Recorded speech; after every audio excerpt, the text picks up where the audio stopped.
Good morning, all. It's field trip time! Finally! We are getting out of here, at least for the weekend, and that's not nothing. After last week when we opened up that terrifying portal to hell, well, frankly, campers, I'm ready to not be here. Quick review of the weekend's itinerary.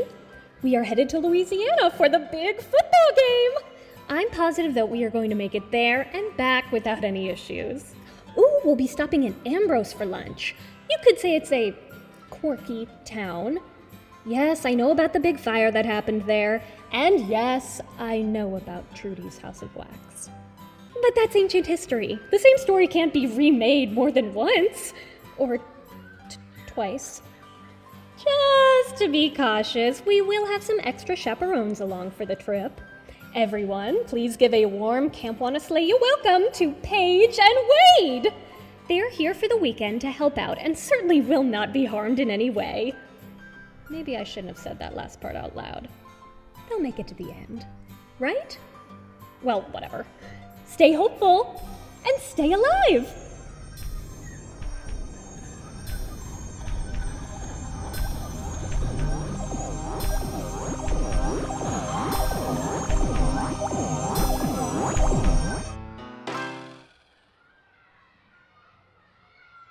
Hey y'all, it's another episode of Bunk 237, horror movie podcast, the fictional sleepaway camp that we now live in forever. I'm a host, Tuyet Wen. And I'm another host, Robin Zlotnick. And joining us today is Josh Korngut. Did I say that correctly?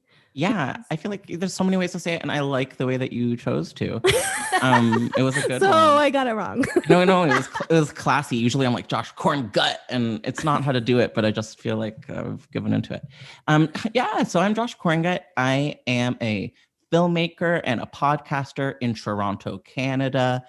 My podcast is Development Hell, and it's on the Dread Podcast Network. And I talk about horror movies that never were. So I each episode I pick like an iconic horror movie that got canceled or just never made it. And I try to figure out why that happened and if it still stands a shot at the green light. What was like the most surprising one that you've done so far that like did not get a green light? I was sad about Freddy vs. Jason 2. How dare they not make that one? Yes. Yeah. I feel like that maybe still could happen at you know some what point. they say it may. I hear rumors of a reboot because how else would it ever happen nowadays? Right. Yeah. Well, that's awesome. We're maybe very Freddy happy to vs. have Jason you. versus Vincent. Maybe one of these. Ooh. They really tried to make like Vincent that. a thing in this movie. There's that one line. She's like, "Oh my God, it's Vincent." I was like, okay. Freddy Sure. versus Jason plus like a female supernatural serial killer. I also think we need more female Always. serial killers. That's very right? true. Like, Oh my God, the we need like incredible. a franchise, like female-led slasher genre or like slasher. Wait, what am I saying? We need a female An icon. I'm okay. Just because you gave me the opportunity, because you literally said that. As I mentioned, I'm a filmmaker, and me and my creative partner Emily Gagne, we are currently in development on trying to do exactly what you're asking for. Yeah. Amazing. Yeah. What can you tell us? Well, we already have have a short that's out and about. So I can talk about the short. It's called Best Friends Forever. And it has the antagonist, her name is Nancy. And she died because a group of cool girls wouldn't let her into the party. And now she's back and she's killing all the girls in town. And she's cool. Love it. Yeah. So hopefully this COVID doesn't kill our future. That's great. Tuyet, why don't you introduce the movie that we have chosen to watch to do a deep dive into today?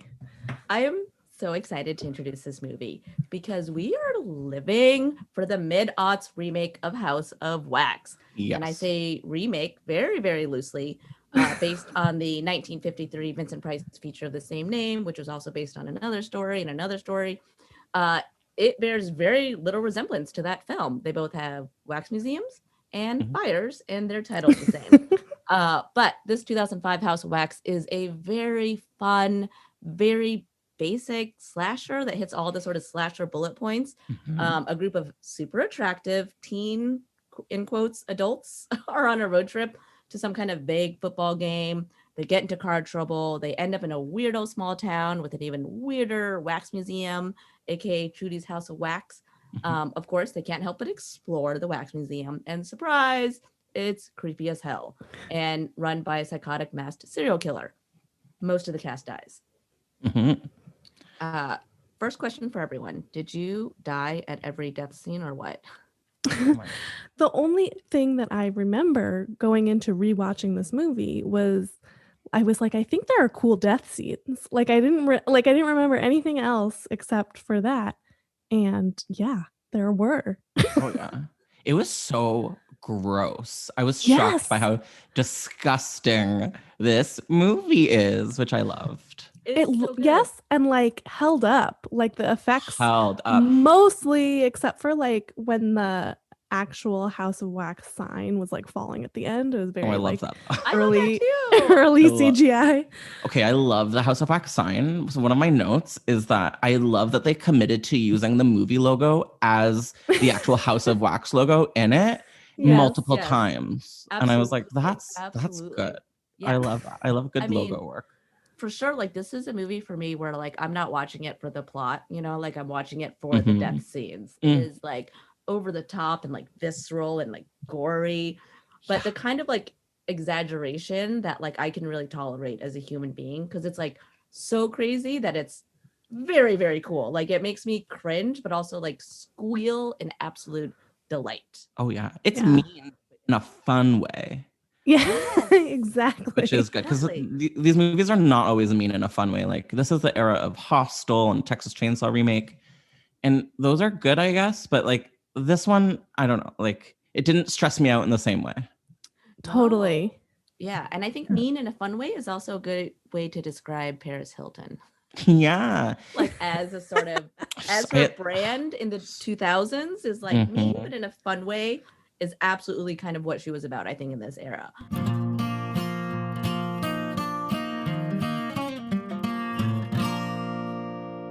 What if we did the entire Who's on First bit and then asked people to leave us Apple Podcast reviews? Who's on first? Yes. And what's on second, and I don't know, is on third. No. We are not doing this. Right. No. We're not doing this is the shortstop. Stop. No, I don't think he's on the team. No, I mean, we're not going to do the whole Abbott and Costello bit. We're just going to nicely ask people to leave us a review on Apple Podcast if they enjoy Bunk 237, horror movie podcast. And that's that. That's the coach. This has been Robin and Tuyet do Who's on First. Stick around for more Bunk 237.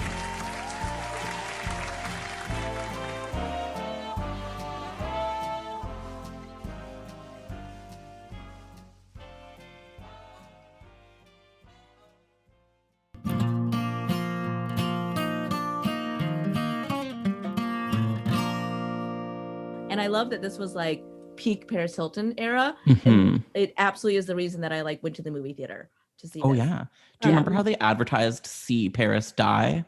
Yes. Yeah. That was very rude, I feel like. That was not kind. But I had this leaned into it. This I mean, leads she sold those nicely. shirts. Yes, she did. And this leads nicely into my my first badge, which is the Paris Je t'aime badge, because she commits and She's she does great. it. She does exactly what she needs to do in this movie. Yes. And I noticed that there's that scene where she's making out with the guy and being secretly filmed. And I'm like, this is a year after her sex tape came out.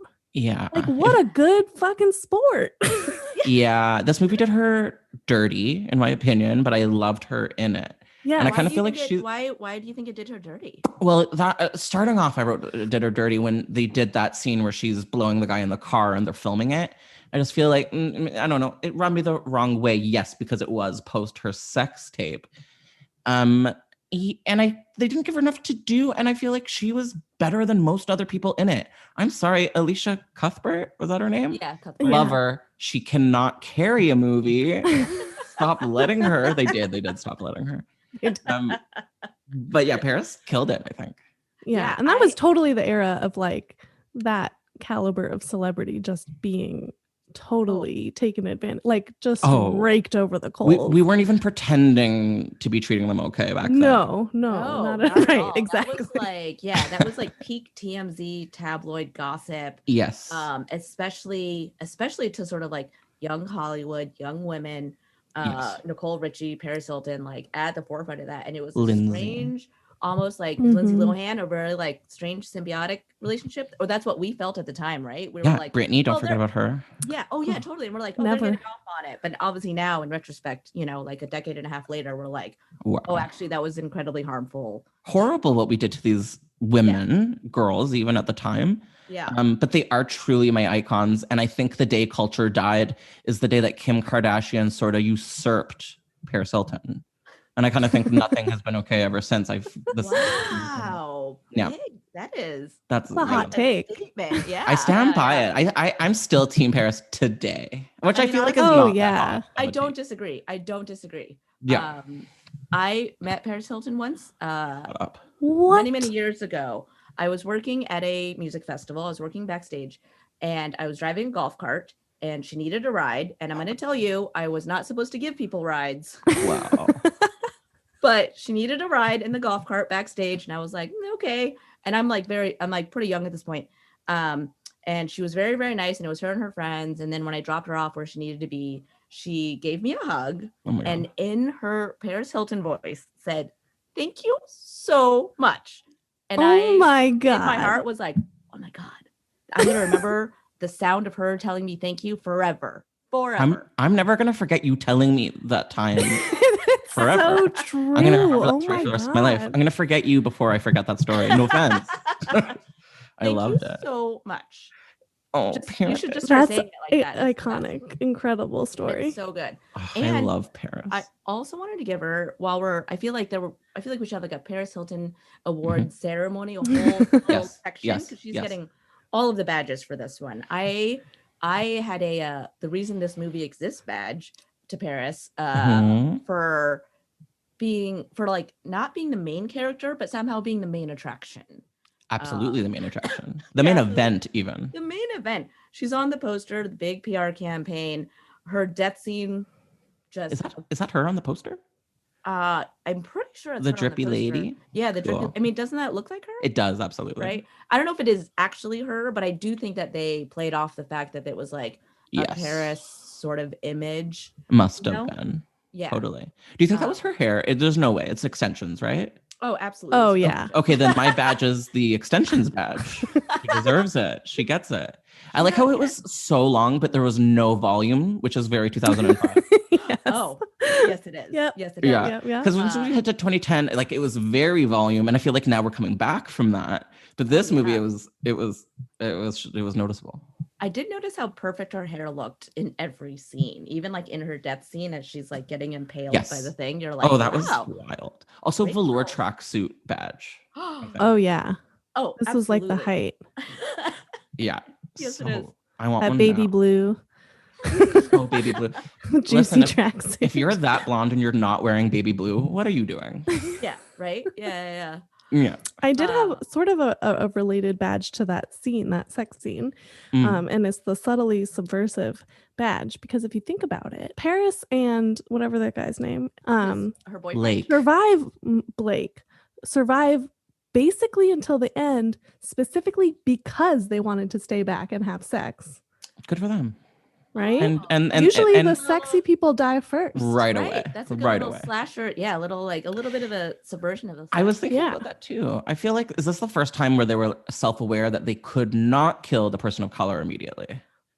Right. Do you That think was this is like another part of the it. literal line in the sand? Because I feel like 2003, it wouldn't have been this way. Yeah. Absolutely. You're probably right. Yeah, I mean, that is a real possibility because I think very obviously they are very aware of slasher movies, right? Like the screenwriters, everyone, and even like as an audience in 2005, we are very aware of Right. slasher movies and sort of the things the way you're supposed to go. I mean, we're at this point we're post Scream in the era of slasher remakes, and I also thought a tiny note, and I thought maybe this was a little connection, but the first scene happens in 1974, which is like huge year for slasher films. And a lot of people would say that, like, slashers all started after 1974.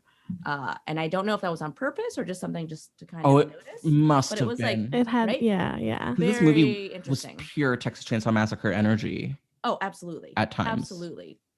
I like that you say that because something I say too much is that I believe culture didn't begin until 1978 with the release of Halloween. Oh. So, but of course, Texas Chainsaw Massacre does exist, but I don't know. It doesn't help my take, so I ignore it. I had another sort of film related badge to the general film overall, which was like, actually, this is Tourist Trap badge. Little trivia that the screenplay is basically a ripoff of 1979's Tourist Trap. And I'm gonna read you guys the synopsis from IMDb to really just hammer in how much this movie is actually that movie. Quote, a group of young friends stranded at a secluded roadside museum are stalked by a masked assailant who uses his telekinetic powers to control the attraction's mannequins. Okay, Oh. sounds incredible. One thing. Yeah. Oh my god, mannequins even. Yeah, so it is a very, very close. Wow. And it's been compared on a lot of different blogs and people, and honestly, even the director has fully admitted, like, oh yeah, this is just Tourist Trap. But the studio wanted it to be a House of Wax remake because that name was more popular. Like, more Yeah, known. interesting. Because there's no way Trucker Hat teens in 2005 knew about the original. So No. But Yeah, it is a right? good title, though. It is an excellent title. So good. And what a good device. I could not wait for that house to melt. Right? The escalation of that I thought was so perfect. Like everybody sort of like, Yeah. little bit like all the deaths, from the beginning, like the way that it grows and climaxes with the big fire, just beautiful. What a beautiful, cool, Oh yeah. last scene of the whole house burning down and everything melting, and they're trying to like fight through the sort of the wax. Yeah. Okay. So speaking of burning down, have you read the Wikipedia page for this movie? Because the production was sued for $7 million because they burnt down the set. Because of a real on-set fire. Yeah, they were 100% negligent. Wax Productions were negligent. Who would have thunk? Yeah. And burnt down apparently like a legacy Warner Brothers studio set. Yeah, Worth it. Amazing. Yeah. 100%. Oh yeah, I agree. Yeah, so the second I saw fire, I was like, This is that time. I had a badge that kind of relates a lot to that fire scene, but also other moments in the movie, which was the all cap symbolism badge, because there were some very I know exactly what very overt you're talking symbolism about. when he cuts through the melting conjoined babies. Oh, gross. Oh yeah, totally. Ew. Yeah, there was symbolism in that in the arch. Okay, I had a archery badge for Chad Michael-Murray, of course. Ooh, that's a great badge. Yeah, it's a real one. And then he was holding the bow very phallic at one point, and I thought that's on purpose. So all cap symbolism again. There was the Whatever Happened to Baby Jane playing in the I theater. did not remember that at all. Me And that neither, but it was what like a treat. big part of the of the movie. Yeah, and like being gay, and since 2005, Baby Jane comes up so much. Like you can't be gay and not have Baby Jane be a huge part of your life.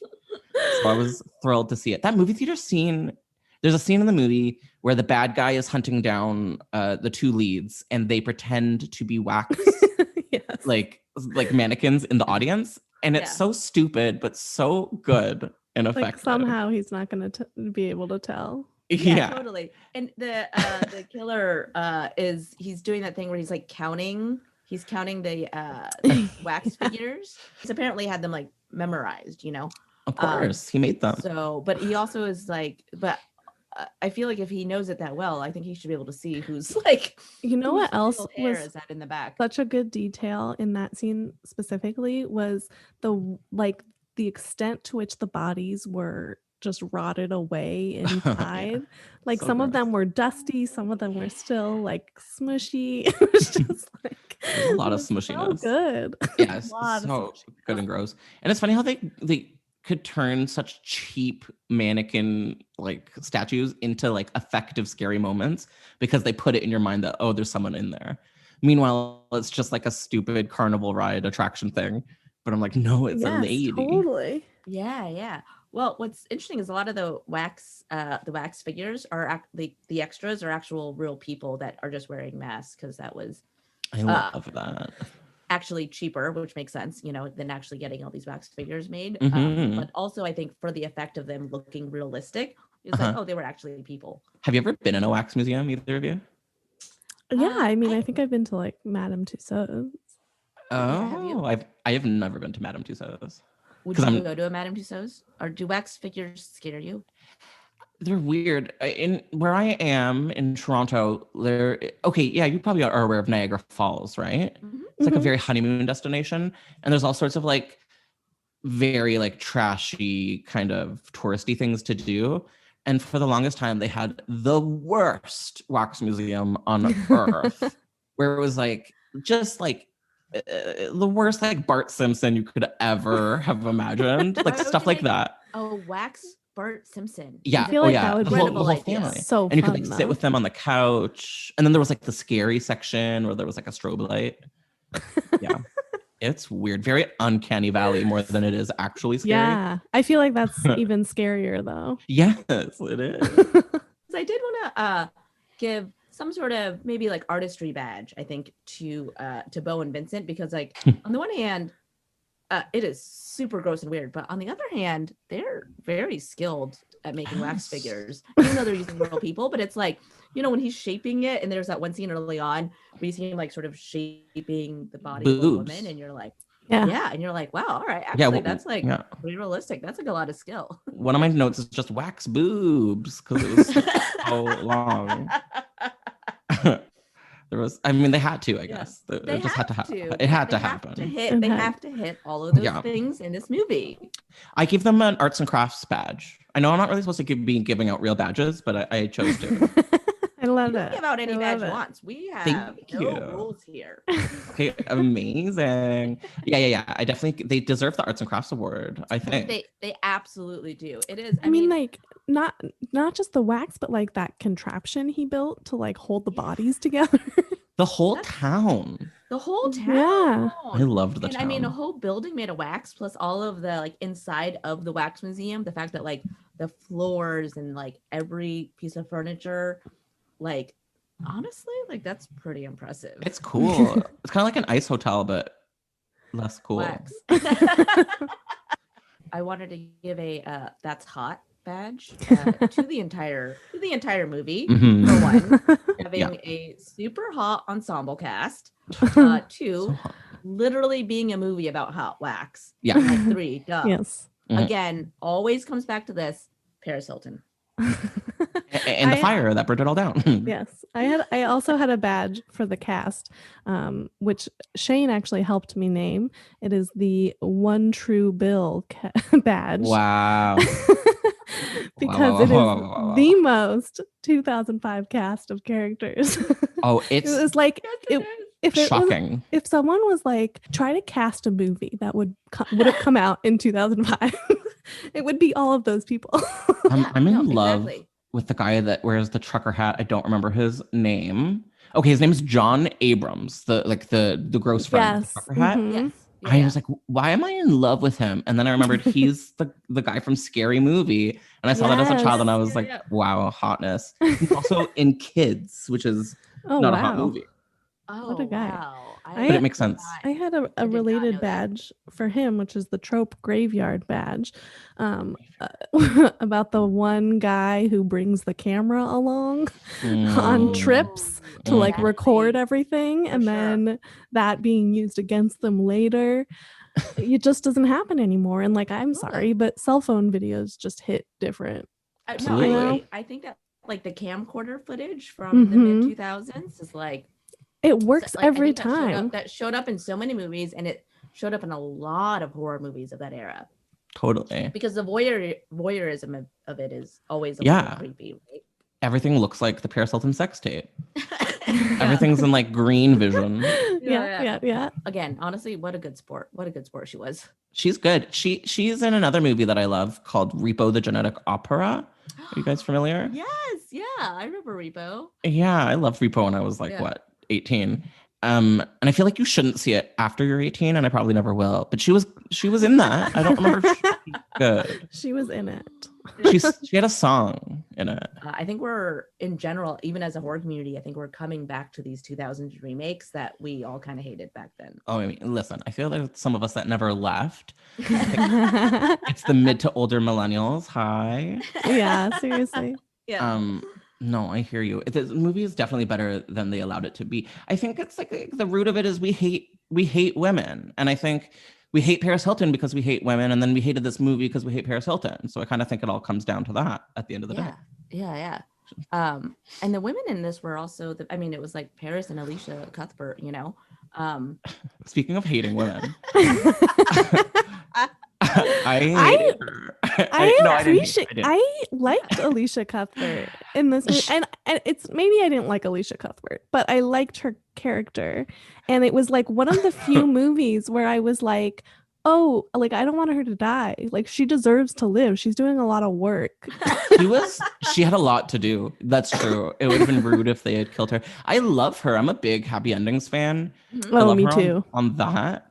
But did you like her in this? I feel like no, I hated her in this. I thought I was like what are you doing? I liked everybody else. Did you hate her as an actor or her as a character? I am sorry. I want to be an ally, but no, I don't.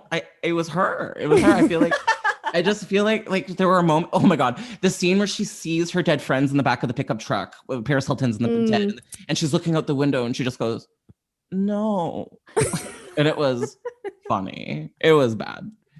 And everyone else is doing like pretty heavy lifting in this movie, including Bobby Cobb from Cougar Town. Do you know what I'm talking about? Yes. Mm-hmm. I was really weirded out to see him as the bad guy in this. The most annoying part for me of Alicia Cuthbert's character was the scene where she's waiting outside of the house for Wade. Mm-hmm. And then she kind of realizes that something's a little off when she figures out that the truck headlight is out and that like this guy is the creepy guy from the other night. And then she gets into the truck, locks the door like when he's coming out, and she's like, I'm waiting for Wade, you can't come in. But the keys are in the truck the whole time, like in the ignition. And it drives me crazy that she didn't start the truck earlier. Like she started it after she started like attacking her and attacking the truck, and then it like, you know, and it like rolls down the hill, and it's like, that would have been like, It's a disaster. I I would like that's the thing. You don't know So what much you're gonna time. do You in that had situation. just enough time to at least start the car, you know, like when She really struggled with leaving Wade. That was the problem. Right. Yes. Gotta And leave. like her Oscar-worthy performance conveys Yeah. that she was really I struggling. think she is She had good a at cell comedy. phone. She had the keys to the car. It was like she was. She had it all. outside and She had it locked. all. She had those low lights too, which I thought worked for her, and I was shocked to see her not be. I guess because she could not be as blonde as Paris. How dare they Right. even? Right. Oh, they actually. So she dyed her hair blonde. Or no, sorry, she dyed her hair brown, but she's natural blonde, and Mhm. Paris is actually a natural brunette. And but Oh her my whole, goodness. her whole Switcheroo. thing at that time was Oh my like, god. you know, It's like the blonde hair. ABC Family drama Switched at Birth. That's what that reminds me of. Oh wait, speaking of weird births, I have a badge that's a little graphic. It's a those twins fucking or what badge to like Carly and Nick, who is Alicia Cuthbert and Chad Michael Murray, Mhm. for like having such weird on-screen sexual tension. Like, Thank you. Thank you. Let's not pussyfoot into this. I want to talk about this all day. The whole movie, I was like, are they gonna fuck? Like the whole time. Hey, to be fair, Chad Michael Murray had sexual tension with literally every single person in that movie. Yeah, it's hard not to. When he takes off his tank top, it was funny. Okay, I have a badge for Like that. what? It's the magical shrinking tank top badge because he's wearing like a big ass wife beater, which is Yeah. called it, which is terrible now, but worse. What do we call it now? Whatever. A wife respecter? A wife respecter. Sorry. And then he hands it to Alicia Cuthbert, who is like half his size, and she puts it on, and it magically transforms into like a form-fitting women's tank Like, top. I love that. That's the technology of 2005. It was Yes. He in this movie, I had so many thoughts because right off the bat, I was like, ugh, this is the guy that dated my best friend in high school and treated her crappy, and now he like is a janitor at the mall. Right. Yeah. This is a real person. I'm not joking. For real? Yeah, shout out to you, Jules. You can't pick him. Love you though. But he was such a trope. He was such a early 2000s like bad white boy angry trope. bad boy. Yep. Oh, absolutely. Yes. Which is why it was so confusing when he first shows up, and why like I did not understand that was his sister that he was like leering at, like a creepy ex-boyfriend. Yeah. You know, like in a weird jealous way. And I definitely did not pick up that they were supposed to be siblings until several scenes later. Well, they had a handy scene of heavy exposition where they said that they were twins like 6 times. In Oh my God, they're the span of a twins? minute. Never picked up on that. Really? Never heard them say it. Never realized. Yeah. Oh, He's because like, of the I'm twin the evil thing. twin multiple Right. times. Yes, totally. So they're Because that's twins. supposed to- right, because it's supposed to parallel Yeah. Bo and Vincent. Who are Then they joint should have been. twins. The twist should have been that they're the evil kids that make. I don't know how to do it, but it should have been. I wanted to play a small game with you guys. I wanted to get your immediate. I wanted to describe the deaths. So we're very, very good deaths. I just wanted to name the character, describe their death, and I just want your first immediate visceral reaction. I'm also going to I'm also going to start in order of like sort of my least favorite death to my favorite death. Ready? Okay. Yeah. First death. Dalton Chapman, pushed down the stairs, decapitated with 2 daggers. Oh yeah. Oh, yeah. It was, oh no, my baby. I My know. boyfriend, no. That was my response. That was the same for me. I was just was like- oh, Mhm. poor kid. my trucker hat lover was gone. That was sad. Yeah. That's perfect, you guys. That was perfect. Okay, next step. Blake Johnson, throat slit with hunting knife off screen and then forced into his neck. Not satisfying enough for me. Mm-mm. He deserved a better death. I absolutely thought. agree. It's the exact same thing. I think he deserved better. I had a weird memory of him maybe surviving, and I was really disappointed that that's how that happened. Yeah. Okay, Vincent Sinclair, stomach impaled with hunting knife, kicked, fell through wax floor, lands on Bo's corpse. Good. I wanted a little more. It was like heavy on the symbolism, not enough on like the tearing his body apart, you know? Right. Yeah. I love this movie. I think he's lame. Yeah, I agree. As a villain, kind of. Like, what a lame. I laughed so hard the scene where Alicia goes, "It's Vincent." And I was like, okay, we got, like, there's no sequel coming, baby. Like, we don't need to know his name. And also, how heavy-handed is it that they named him Vincent? Vincent, I know. Oh, right. Yeah, that's a like a wink, wink. We Oh, kind of it's- saw the original. It's too much. Okay, all right. Next up, Bo Sinclair, head bludgeoned 9 times with baseball bat. I did like that very much. I liked that I was a little sad that his brother was sad. And so family matters. Family. Also big on the symbolism because he was the brother without the sort of deformity, and then Mhm. Right. you know. Same It side of wasn't- the face. Like, Yeah. it wasn't clear that the deformed brother was the bad kid at the beginning, or am I wrong? Was it the other way around? You know, there was like the bad kid they had to restrain, and then the good kid. Right. The Which good one was kid which? the actual evil kid, because the good kid is the one oh, you know what? Actually, now I that I'm think saying that the out loud, evil kid Yeah. was Bo because he had the scars on his hands from the Yeah, ties, right? right. Hold on a second. I'm so lost. So Vincent was the good twin. See, I like that. It's a Right, bit of a there's a twist. Yeah, twin. yeah. My favorite scene in the movie is that opening 1974 moment. It reminded me of like Matilda. It was like a very Roald Dahl, like Yeah, well, nothing scarier than Matilda. right? It was like, yeah. Okay, next step, second to last one. Paige Edwards, aka Paris Hilton. Ankle cut with hunting knife through catwalk, pipe thrown through car windows, impaled through her head. You know, it was so good because that little move where she's peeking up, you're like, people get away with that in the movies. I would do it. She didn't. Yeah. She did not get away with it. Yeah. One of the only scenes I remembered is the grate and the feet. There's something about that is too visceral for me. I was like, Wade's Achilles tendon getting cut in the beginning too. Yes. That was a very 2005 thing because that exact shot basically is also in Hostel. I will never forget either of Which I those think moments. Comes from Pet Cemetery, right? Oh my God. Achilles tendon, right? I think like it's also like the absolute, that sounds Oh, always like the it's gross. the worst cut. If I live my entire life without hearing anyone say sometimes dead is better again, I will be happy.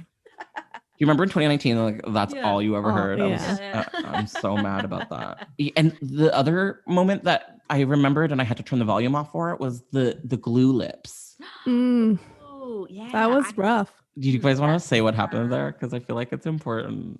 Oh yeah, Alicia Cuthbert's character gets her after she gets captured and she's sort of tied into that chair. She gets her lips glued together so she won't yell, and then while her sexy brother is looking for her and she can hear his voice through the grate because she's underground, she has to pry open her mouth and her skin and tear it apart so she can yell for help. That was rough. And that was after she stuck her finger through the grate and just got it snipped off. Oh, that was a tough one too. That was a tough one. Oh God, I don't like finger things. Finger things.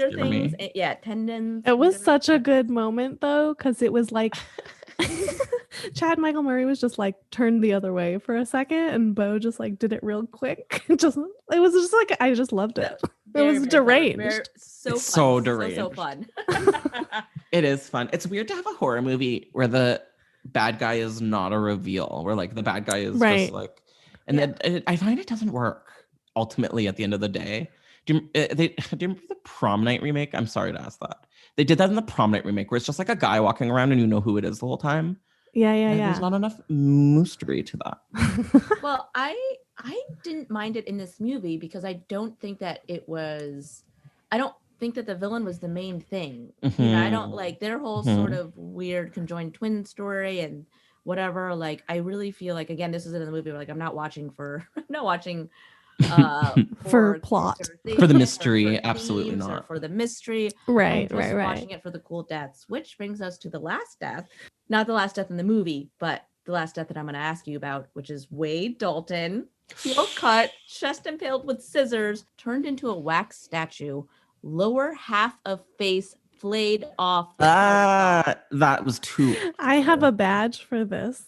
And it is the Gilmore Girls Revenge badge because Dean finally gets what he deserves. First of all, Dean is the nicest boyfriend on Gilmore Girls. How dare you? For one thing, he held her back. She held him back. She ruined his life. Rory is. He ruined his own life. Rory's a monster, and I will not agree. Well, that's true. That's true. That, like, but I didn't like Dean. That's his fault. Yeah. I mean, listen, I hate Dean, and I hate all the boyfriends ultimately. Right. I think the best one for her was the blonde guy. Chad Michael Murray? Logan? He looks like him. Who's the blonde guy? Whatever. Logan. Logan. And not because I like him, but because like that's who she deserves, in my opinion. Right. And you know who we have not talked about at all is Robert Richard, which is Paris Hilton's boyfriend in the movie. Oh my God. My cousin Skeeter. Do you remember that show? No, is that him? Oh my God, yes. He was the main character and his cousin was Skeeter, a puppet. Sounds crazy. Like trash. He was a smoke show. Oh my God. I'm gonna say he gets the hottest. He gets like the hot award, I think. He is absolutely the hottest person in this movie. I think he's the hottest person in this movie. And Chad Michael Murray, it could be argued. It's just like not my thing. I think he's the prettiest person in this movie, Chad Michael Murray. I would say, I would give prettiest to Chad Michael Murray, but definitely like super hottest is definitely Robert Richard. Yeah. Oh my goodness. And like he's like a little bit naked for part of it, which was wild. Although he's not nice to Paris Hilton, who my God. There's another death that we didn't discuss. Her unborn child. Was she not pregnant? What was her secret? She was potentially pregnant. Yeah, she was pregnant. This movie killed an unborn child. Don't tell the Westboro Baptist Church. They'll be so mad. Oh my God, so is this movie pro-choice or pro... Never mind, let's not. Sorry. I don't need to ask you. I think he had undiagnosed ADHD. Or maybe it was diagnosed, I don't know. I could see that. I mean, honestly, I could see When that. he was like listening to the radio and she's like, hello. And he was just like, I don't hear anything. Speaking of the radio, quick shout out to the soundtrack Okay. that features like the Prodigy, My Chemical Romance, Deftones, Joy Division, which is, I would also like to say, like, AKA, like, did High School Me make this soundtrack? The soundtrack is so good. Prodigy featuring Juliette Lewis. Yes. What the fuck Yes. is Yeah. going on? Totally. And Marilyn Manson, I think it's important to talk about because he's horrifying in its news. Yeah. Yes. Good yes. song though. It's like my favorite Marilyn Manson song. I loved Marilyn Manson. I will say, Yeah, me too. when the I love My Chemical and now it's like- Romance, yeah. I uh, also love My Chemical Romance. when that song came on on the closing credits, Shane ran into the room. Wow, and was millennials. like, what? The music in it made me feel truly awake and alive in a way that I hadn't in 10 years. Well, Josh, this has been a pleasure. Thank you So so fun. much for Thank you coming so on much. and talking about this actually fantastic movie with us. So good. One last question. Can I get both of you to do your best Paris Hilton? Thank you so much. Thank you. That was horrible. No. It was so bad. Wait, I want to try again. Okay. I'm gonna say that's hot first to get into it. Yeah, you gotta That's get hot. into Thank you. There we go. it. Thank you so much. Oh my God. Thank you. Thank you so much. Oh my God, guys. Thanks. Oh, It's actually a great way to end the podcast. Incredible. We're gonna get awards. We're gonna get a Peabody for this. oh my God.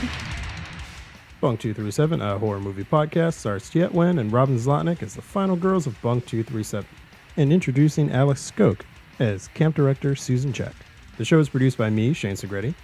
Our theme song is written and performed by Dan Zlotnick, and our outro music is written and performed by Axe Slasher. You can rate and review us on Apple Podcasts, and it may be featured on an upcoming episode. Have a badge of your own for this movie? Follow us on Instagram at Bunk237Pod and Twitter at Bunk237, and let us know. If you haven't already, please subscribe to us on Apple Podcasts, Spotify, or wherever podcasts are downloaded.